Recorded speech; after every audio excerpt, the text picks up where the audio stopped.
videos. Please subscribe. The bee who organized the hive. Once upon a time, there was a young bee named Bella. Bella lived in a big, busy hive with many other bees. All the bees worked hard to collect nectar and make honey, but sometimes the hive got messy, and the bees didn't know where to go or what to do. Bella noticed this. She thought, what if I help everyone know what to do? Bella was very good at organizing. She flew to each bee and asked, "What do you like to do best?"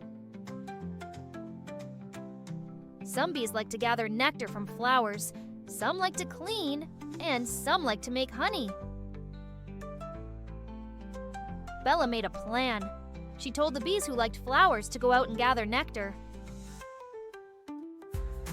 She asked the bees who liked cleaning to keep the hive tidy. The bees who loved making honey stayed close to the honeycombs, turning nectar into sweet honey. Soon the hive was buzzing with happiness. The bees knew exactly what to do, and they did it well. The hive became full of honey, clean and beautiful. The queen bee noticed Bella's hard work and said, "Thank you, Bella. You helped our hive work together. Now we are stronger and happier." Bella smiled. She learned that when everyone has a job they love, the whole hive can thrive.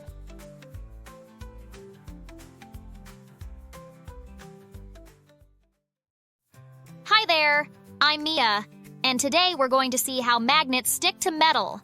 Look at this shiny magnet. See this paperclip? Watch what happens when I bring the magnet close. The magnet is sticking to the paperclip. That's because magnets have a special power. They can pull metal things towards them. But look, when I try to stick the magnet to this wooden toy, it doesn't stick. That's because wood isn't metal. Let's see what else sticks. Here's a spoon and a coin. These are metal, so the magnet will love to stick to them. See? The magnet can stick to the spoon and the coin. Magnets and metal are great friends. Magnets don't stick to everything, just metal. They like to stick to metal things like coins, spoons, and paper clips. Look at the magnet dance. It's having fun sticking to all the metal things and letting go when we pull it away. Now you know how magnets stick to metal. They have a special power that pulls metal close. Thanks for learning with me today. See you next time. Bye-bye.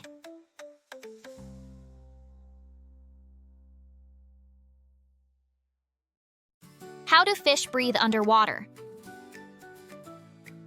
Fish don't have noses like us. Instead, they have something special called gills.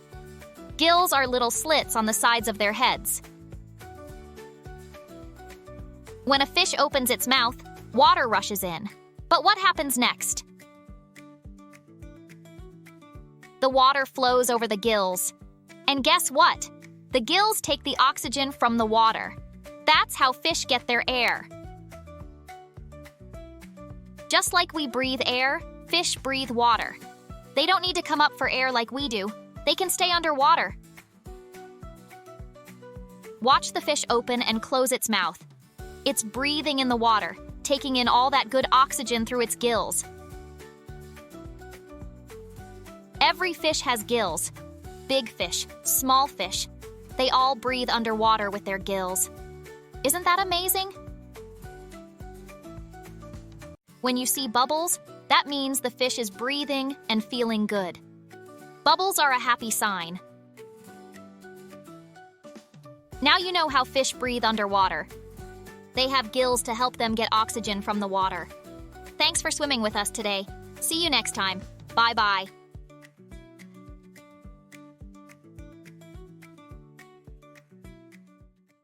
The busy ant and the lazy beetle.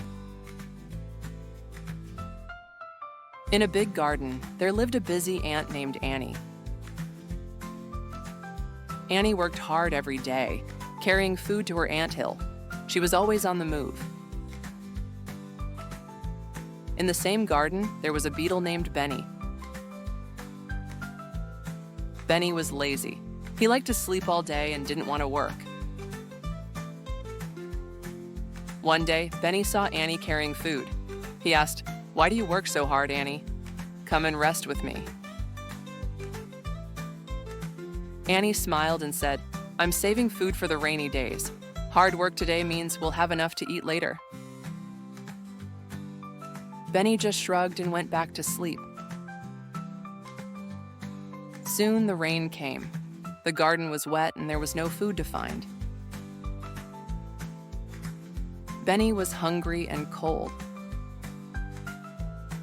Annie invited Benny to her anthill. "Come inside, Benny. I have plenty of food because I worked hard." Benny was thankful. He realized that Annie's hard work had paid off. From that day on, Benny decided to work hard too, just like Annie.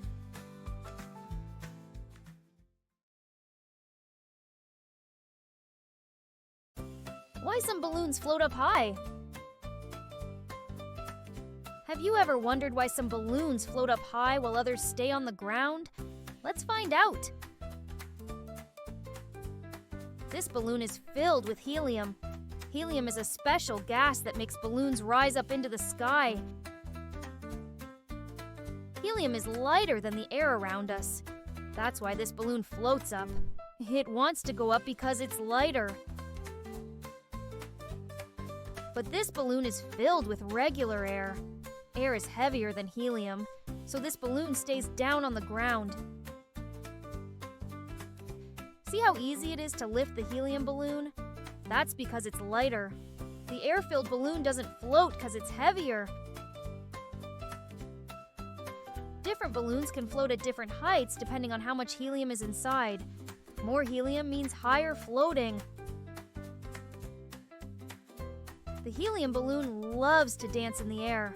It floats around and goes up high because it's so light and happy. Look, when we tie the helium balloon to a string, it floats up, and we can hold it in the air. The air-filled balloon just sits on the table. Now you know why helium balloons float, and air-filled ones don't. Helium is lighter and makes balloons go up. Thanks for floating with me today. See you next time. Bye-bye.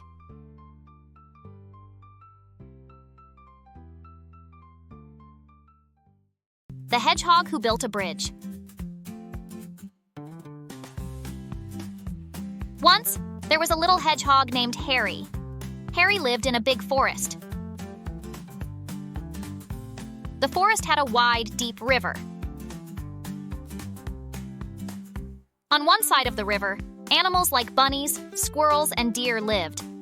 On the other side, there were foxes, badgers, and birds.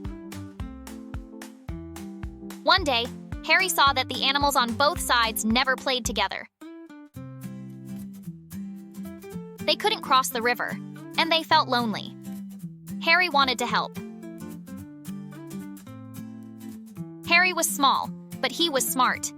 He thought, "What if I build a bridge?" So, Harry gathered sticks, twigs, and leaves.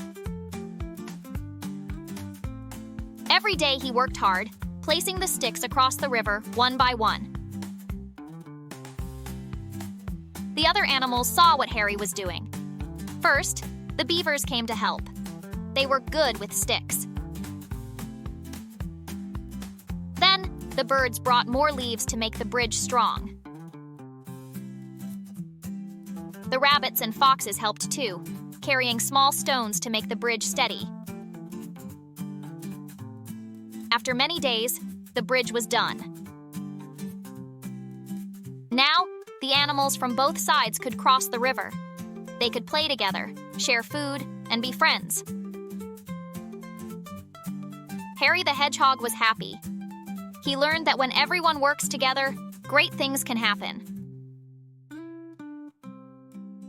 The animals thanked Harry, and they all played on the bridge, happy to be together.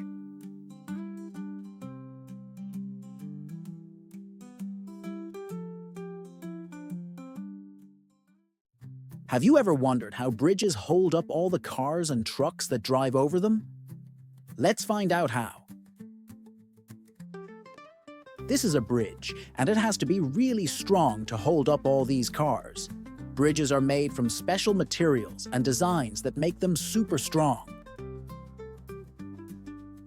Bridges have beams and supports underneath them.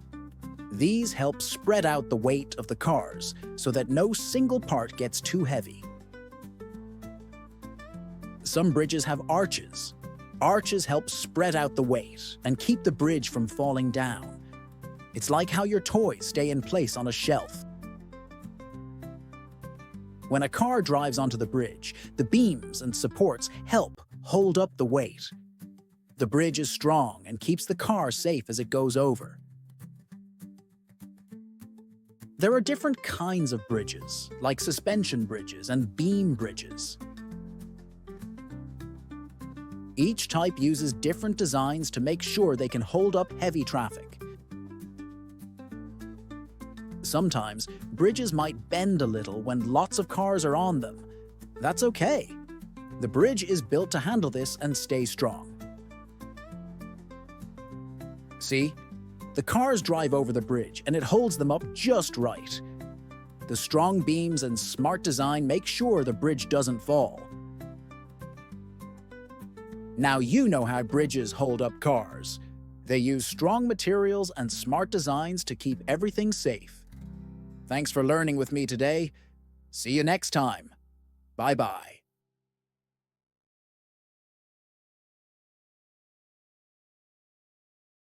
The Bear Who Saved the Forest.